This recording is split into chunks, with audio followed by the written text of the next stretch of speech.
Hello, beautiful creatures of the world, and welcome back to Coffee with Kerri-Lynn. Some of you are going to notice this area from last week's companion planting video. We planted these kale seedlings about a week ago, and throughout the course of the week we've had a lot of heavy rain and we've had a lot of high heat, and they have just jumped. Aren't they lovely? For those of you just joining us and you did not see last week's video on companion planting, I will drop the link in the description. Go on over and give that a watch. I love doing my gardening talks. They're just so relaxing and so wonderful. If you are just joining us on Coffee with Kerri-Lynn, this is our 4-year-old compost. We do soil building here on the homestead. We've been building our own soil for 16 years, and we like using aged compost. We do not like using commercial products on our homestead. We do everything organically here on the homestead. I love kale. Kale is an amazing plant. It is packed dense with nutrients. And for those of you who have not been on my channel before, my husband and I, we live a whole food lifestyle. We live a no added sugar lifestyle, and we have cut out all of those yucky commercial snacks. So what I do with our kale is very important to me. One reason is I do make Portuguese kale soup because that is part of my husband's heritage. But everybody loves kale chips, and that's our junk food. This is our junk food. So I'm going to be doing a segment on making kale chips. They're really, really simple and easy to make. You're going to de-stem the leaves. You are going to soak the leaves or coat the leaves in olive oil. I like adding Himalayan pink salt or Celtic sea salt on top. Put them in the oven, bake them up until they're nice and crispy, and that satisfies our junk food, our lack of chips. We make our own veggie chips here, and they're absolutely delicious, and it absolutely satisfies the cravings of something crunchy and something a little salty. And you can really herb these up. You can put different herbs and spices on your kale chips before you bake them. It's really a versatile snack to make. You can do a little bit for everybody. You know, variety is the spice of life. And if you got people who like garlic, you can do garlic and salt. You can throw a little bit of basil on there. You can put some oregano on. You can really get creative with your spices and your kale chips. So we'll be doing that coming on up. If you have not seen my companion planting video and you don't want to go over there, we plant our kale next to irises. Irises take very little from the soil. They don't need a lot of nutrients. Kale takes a lot of nutrients from the soil. They are heavy feeders. So you want to plant something that is a light feeder as far as the nutrients in your soil goes with something that is a heavy feeder. And kale and irises go perfectly together.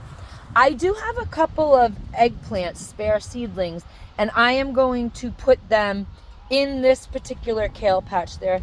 They've got no home yet. I've been doing a lot of things on the homestead, and we just got down to a couple of eggplants. I have the white eggplants, and we got down to a couple of them, and it just ran out of space. We had to sacrifice some of our garden space this year because we are getting a podcast studio, and some of the lumber had to be stored where I generally garden. So long story short, I have a few eggplants. Eggplants and kale are amazing together.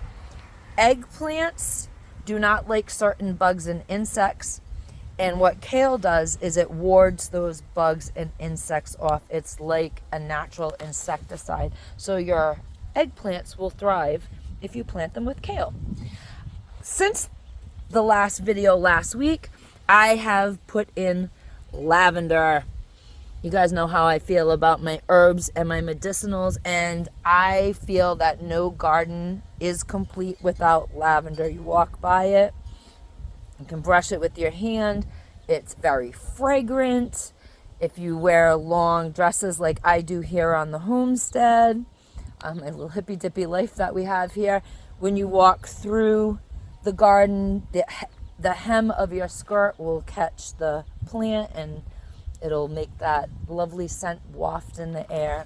So I love lavender. I love the scent of lavender. I use it in my soaps. I use it in some salves.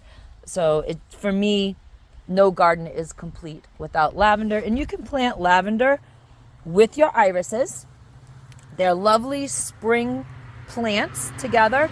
As your iris blooms fade, the lavender blooms will happen, and so there'll always be a little bit of color in your garden. And I absolutely love to make potpourri out of my lavender.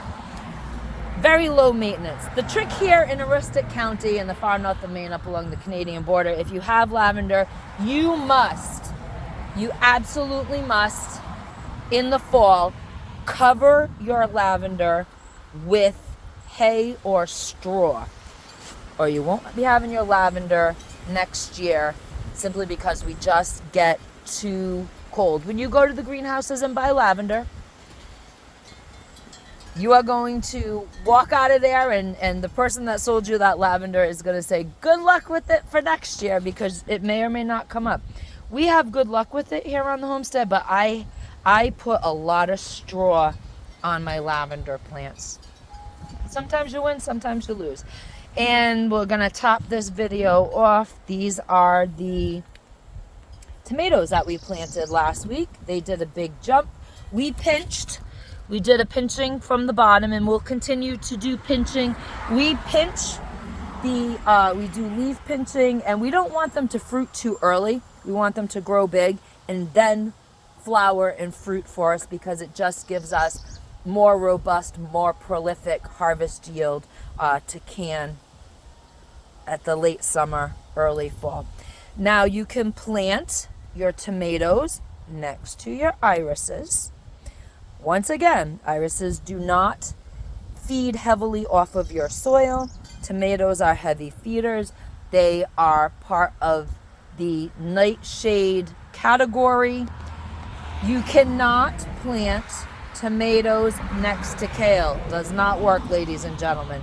So they're both very heavy feeders, and they feed almost the same stuff, nutrients, out of the soil.